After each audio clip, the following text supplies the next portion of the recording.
The Marin History Museum thanks its community partners, volunteers, and members like you.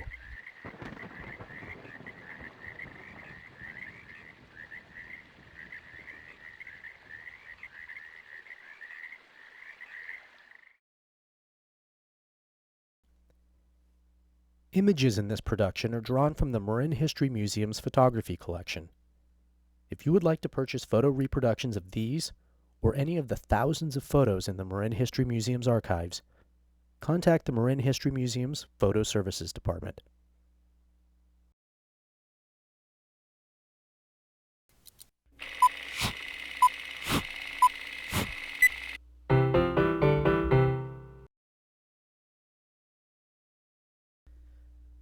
The following presentation is part of the Marin History Museum's Historical Podcast Series.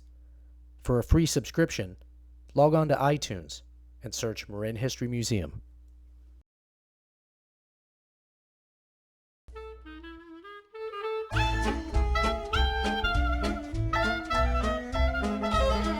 In this episode, we look at one of Marin County's most famous and accomplished native daughters, Louise Boyd. Louise became an heiress to a fortune made in gold mining and went on to lead 8 Arctic expeditions. She charted new lands in East Greenland and Norway and is credited with being the first woman to fly over the North Pole. Her life played out like an Indiana Jones novel, full of adventure, hardship, and close calls with danger. She was a trailblazer, selecting a path that took her far from home and the accepted roles of the time.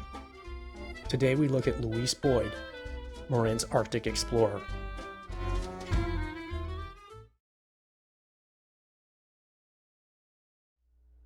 Louise was born in San Rafael, California in 1887. She led a pampered life with servants and governess. She studied French, history, and geography, her favorite subject. And like all well-bred young ladies of the Victorian era, she was sent to finishing school and was taught to be a perfect hostess. She carried these skills with her throughout her life, always gracious to her guests, whether on an Arctic icebreaker or throwing lavish parties at the family home at Maple Lawn. The Oakwood Park Stock Farm, owned by Louise's father, John Boyd, was located at the foothills of Mount Diablo. Surrounded by horses, orchards, and rolling hills, Louise loved the freedom there, and she said that these visits were her happiest memories. Accompanied by her brothers, Seth and John, she spent long summer days riding, hiking, swimming, and shooting. As the youngest, and a girl, she was constantly trying to keep up with her brothers, and later admitted that on that farm, she became a bit of a tomboy. In August of 1901, when Louise was 14, a terrible tragedy struck the family. Louise's eldest brother, Seth, died in his sleep at age 17. His death was attributed to heart disease, later confirmed as rheumatic fever. 8 months later, while the family was still mourning the loss of Seth, a telegram arrived from the boarding school in Ventura County where John attended, delivering the terrible news that John had died.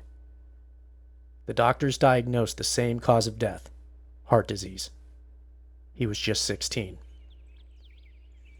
In less than a year, the Boyds lost their only sons, and Louise lost the brothers she dearly loved. She later said that her life changed its course and would never be the same again. In 1905, the Boyd family dedicated the eastern portion of their estate, including the gatehouse and what is now Boyd Park, to the city of San Rafael, in memory of Seth and John. The entire city joined in the dedication ceremony and parade. A year later, in 1906, at age 19, Louise made her debut in society. Although she had several suitors, she never married, and when asked why, Louise later admitted that she was afraid of leaving her parents alone, as they had never recovered from the death of their sons. Louise dedicated herself to her parents, becoming their loyal companion. During these years, the family traveled extensively, Louise hired a photography teacher and learned skills that served her in her later expeditions. Her father groomed her to take over his business, and in 1909, at the age of 22, before women won the right to vote, she became president of the Boyd Investment Company. Louise lost her mother in 1919, and her father a few months later, in 1920. At age 32, Louise inherited her family's millions. With a fortune but no family, she threw herself into redecorating Maple Lawn and entertaining friends. When she became bored with this, she started traveling.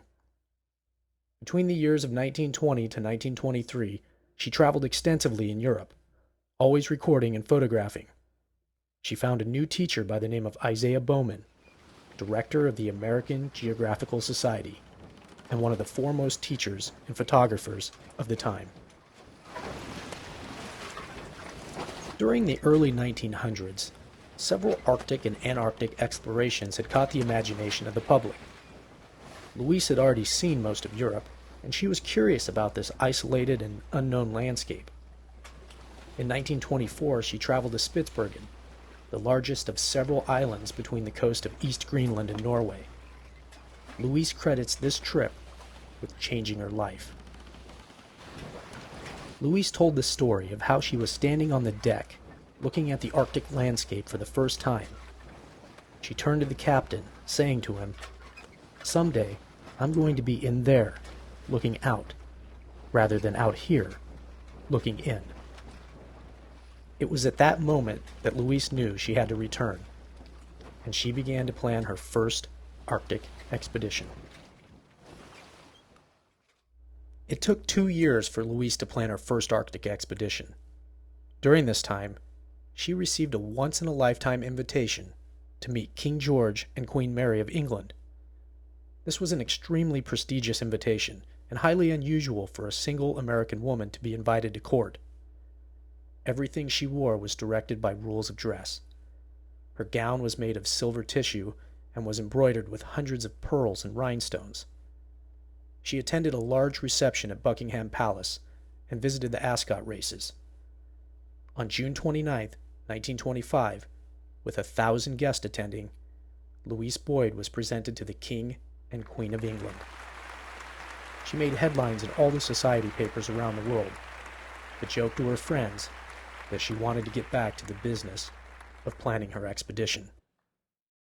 In 1926, Louise chartered the Hobby, a Norwegian icebreaker, for her first expedition. She took care of all the arrangements, from ordering the food and supplies to planning the itinerary. She took hundreds of photographs and collected botanical specimens, and when she set foot on Franz Josef Land in Greenland, she became the first woman to do so. It was a successful 6-week trip. She wrote in her journals, "Isolation, combined with danger, made the beauty inaccessible and known to so few. I understood for the first time what an old seaman meant when he told me that once you had been in the Arctic and in the ice, you never could forget it, and always wanted to go back." Louise again chartered the Hobby for her second expedition in 1928. During this trip, she planned to explore the northern and northeastern regions of Greenland. She hired 3 scientists to assist her in mapping the region, collecting botany samples, and determining ocean depths. The ship was not to be without luxuries, with caviar being served among the many delicacies on the first night aboard. When Louise and her team arrived in Norway to begin the 1928 expedition, they were given the terrible news that an Italian explorer, General Umberto Nobile, and his crew had crashed their hot air balloon and were missing. Meanwhile, the famous Norwegian explorer, Amundsen, had sent out his plane, the Latham, to search for the missing men. At that point, both Nobile and Amundsen were missing. So Louise offered to join the international search and rescue mission, offering her ship the Hobby and all equipment and provisions at her expense. With her ship and her crew, Louise searched for Amundsen for 3 months and covered over 10,000 miles. And during this time, she took several thousand photographs and 20,000 feet of film footage of their travels along the coast of Spitsbergen, westward to the Greenland Sea, and eastward to Franz Josef Land. In one of her journals, she wrote, "The ice does such eerie things. There are illusions like mirages, and there were times when we could clearly see tents. Then we'd lower the boats and go off to investigate. But it always turned out the same strange formations of the ice. Nothing more." Eventually, Nobile and his crew were rescued, but Amundsen was never found. By mid-September, the ice packs were getting denser, and the weather made it impossible to continue. The hobby and its crew were forced to return to Norway.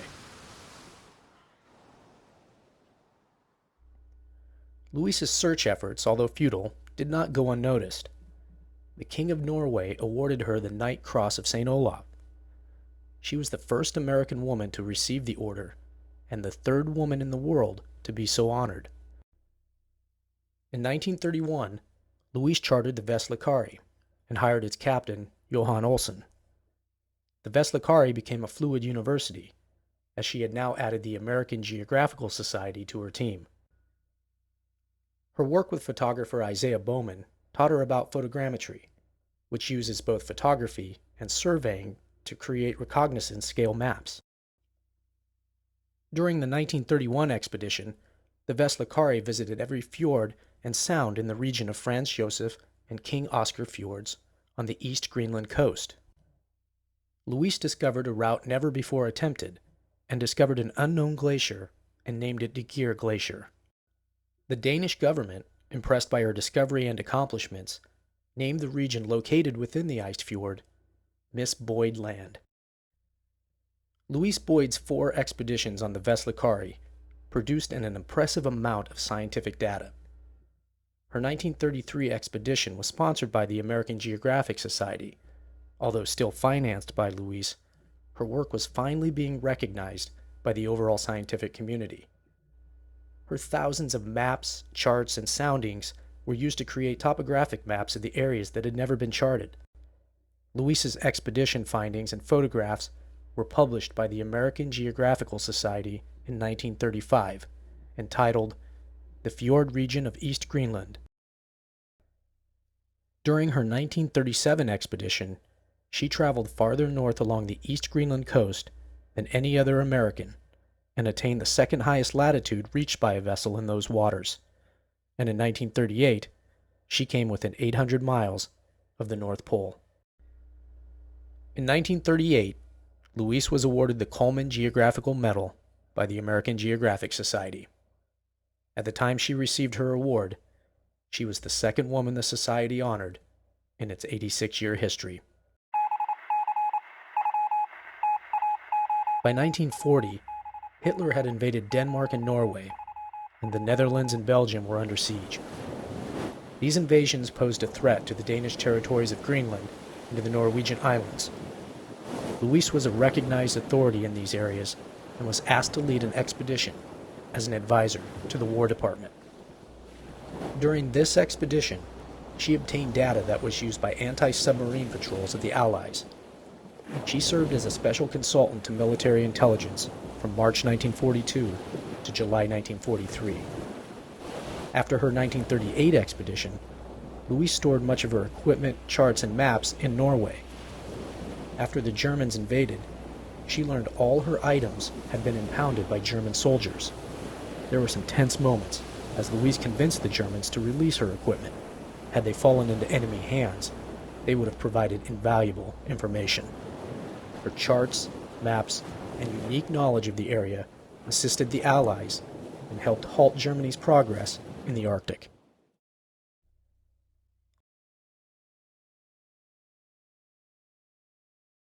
Although Louise had come within 800 miles of the North Pole, it was a dream of hers to see it one day. So, Louise chartered a plane, hired a crew, and on June 16, 1955, became the first woman to fly over the North Pole. She describes flying over the North Pole as a moment of happiness. I will never forget when the ocean changed to massive fields of solid white, and I was looking 9,000 feet down at the North Pole. We crossed the pole, then circled it, flying around the world in a matter of minutes. Then we departed. My Arctic dream had come true. In 1960, Louise became the first woman in the 108-year history of the American Geographical Society to be elected to the chief policy-making body. Although Louise continued to receive recognition long after her last expedition, she began to suffer health and financial problems. She sold Maple Lawn to the Elks Club in 1962 and auctioned off her properties, paintings, and furniture, and gave away or donated what little she had left. On September 14, 1972, Louise died in a nursing home in San Francisco. She was 2 days shy of her 85th birthday. Her ashes were spread 100 miles north of Point Barrow, Alaska, the last place she visited in the Arctic. Her main body of photographs are housed at the Golda Meir Library, University of Wisconsin-Milwaukee, and many of Louise's personal expedition files, field notes, scrapbooks, and family photographs are part of the Marin History Museum collection. We hope that you've enjoyed this Marin History Museum presentation. Please visit us in person or online at marinhistory.org.